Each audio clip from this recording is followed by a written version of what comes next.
Hey everybody, welcome back to the War Room. So I got a bunch of games in that I'm going to try and unbox for you right now. This might be a little bit of a longer unboxing video because they all came in at one time. So I have been on a kick for a couple of Cold War era games. Okay, the first one is NATO: The Next War in Europe from Victory Games. So Second Fleet has been a jewel so far in my collection. I'm playing that a lot. I just took it down off the table to get to other games. I got Africa on there right now. But I plan to go back to it. But I wanted to play a game that was also not just naval, but also the actual like military, like, you know, tanks and men. This is Victory Games. I cannot find this in brand new anywhere. I'm sure if I did, it would be very expensive. I'll wrap up those pieces, okay. I don't know if they're all there, but very simple counters, NATO insignia, what have you, a couple of dice. I think those are the dice that usually come with most of your Victory Games, little tiny little dice. All right, rules of play. This is a decent size. This is about the size of Second Fleet, maybe just a little bit bigger. Okay, old school. It's got that old dank musky smell. All right, you know it's good when it's got that dank musky smell. All right, Warsaw Pact, NATO chart. Basically, it's the same thing. You know, one person just gets the one, whatever side they're playing, just like Second Fleet. Came out a little earlier. I think this came out either a year after or a couple years before. I'm not sure. I don't remember. NATO, looks like this is your point tracks. Let's see, reinforcement displays. All right, nuclear delivery point track. Oh boy. All right. And then you got the same for, looks like Warsaw Pact. Let's open this all up here. I probably shouldn't just dump the box like that, not knowing what's in there. Warsaw Pact track display. Okay, very simple sheets of paper. Wow, old school. Look at that. Games and parts price list. I guarantee you this is not the same anymore, but I'll keep it. All right. Now I don't have you on the table because I have games on the table. I'll just kind of show you the map the best I can. Same quality as Second Fleet. One map. All right. Technically, should be like this. All right. Okay. East, West Berlin. All right. Leipzig. Denmark's over here. Okay. Yeah, very simple. Same material. It looks almost like a Second Fleet game.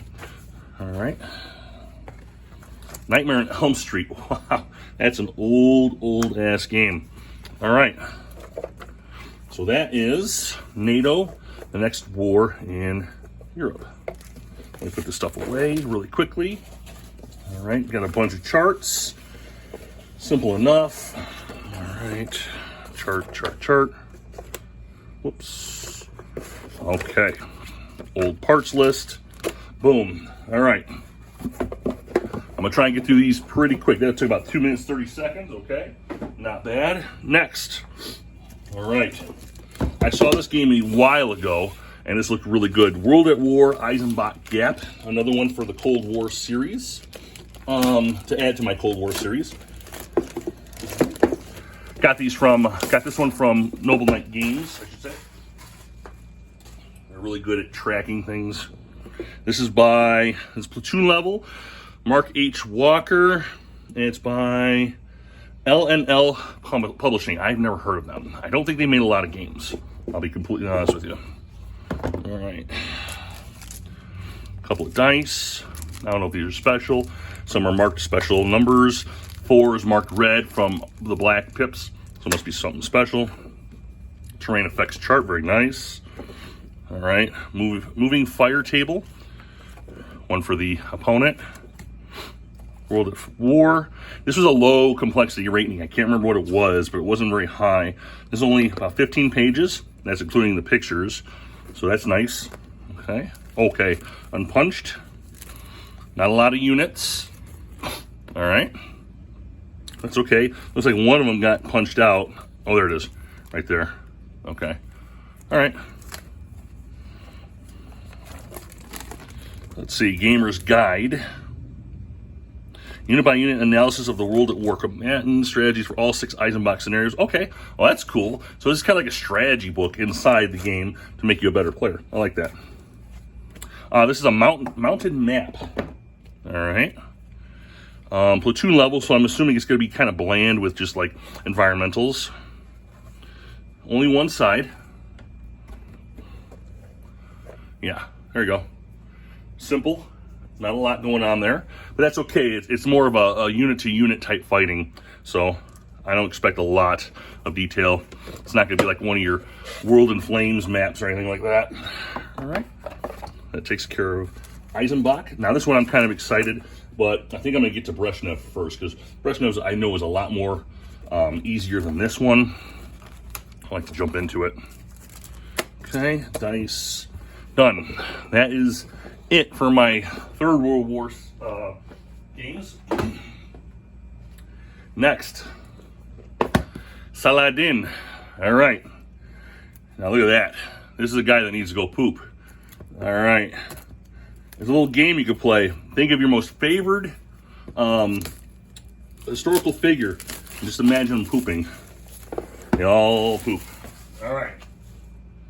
I'll take that awesomeness right out of their sails, right? All right. All right. Smaller box. Rules and scenarios. I like it. It's a block game, so I do like that. It's a siege for the most part. There's a couple of different scenarios in here. There's the map mounted. Yep.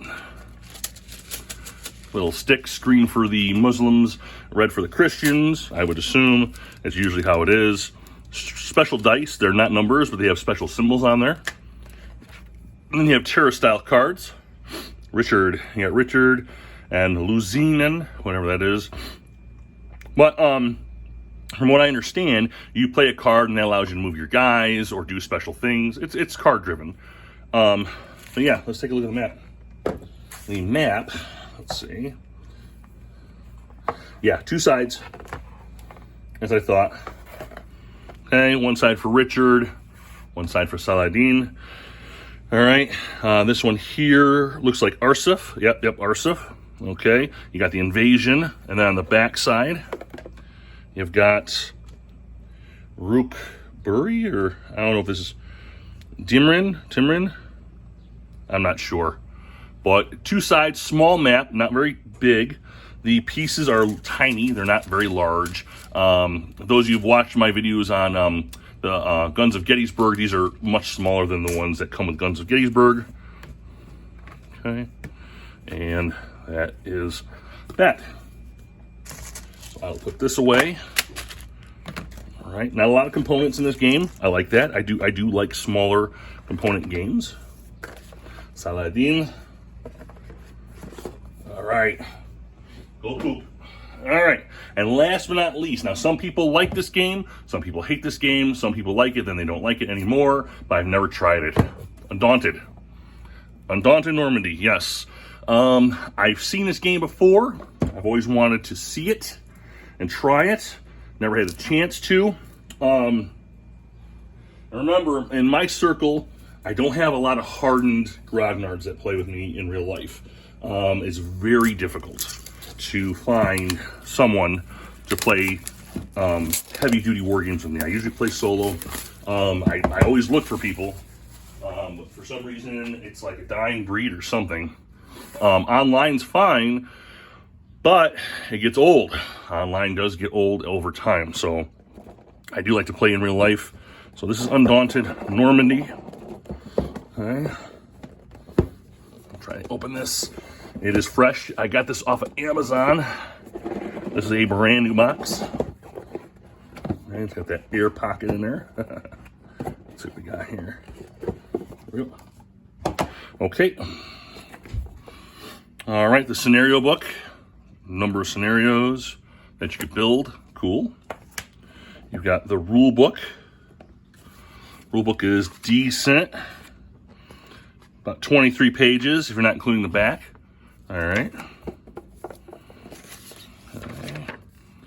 London, I don't know what this is. The Lost Expedition. So advertisements. These pieces are very, very nice. They're very, very clear to read. It looks like they're ready to just pop right out. Looks like a very good cut and die. Okay. Germans. Well, that's cool. I guess this is a deck building game. I don't know anything about it. I've never played it. Okay.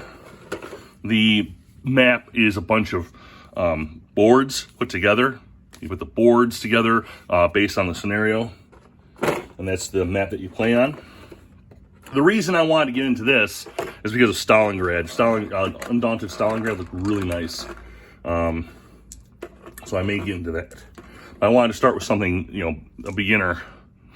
What's this, 10-sided dice. Okay. And then we got our cards. And that's it. You got the US and you got the Germans. Very simple. Very, very, very small game. Okay. So Saladin was a little bit smaller than this. Okay. Awesome. And those are all my unboxings for today. I have tons and tons of games going on right now. I'm going to try and get to these games and review them and maybe do a couple of videos for you as I play them. As of right now, I've had Undaunted Normandy, Saladin. We got World at War, Eisenbach Gap, and NATO.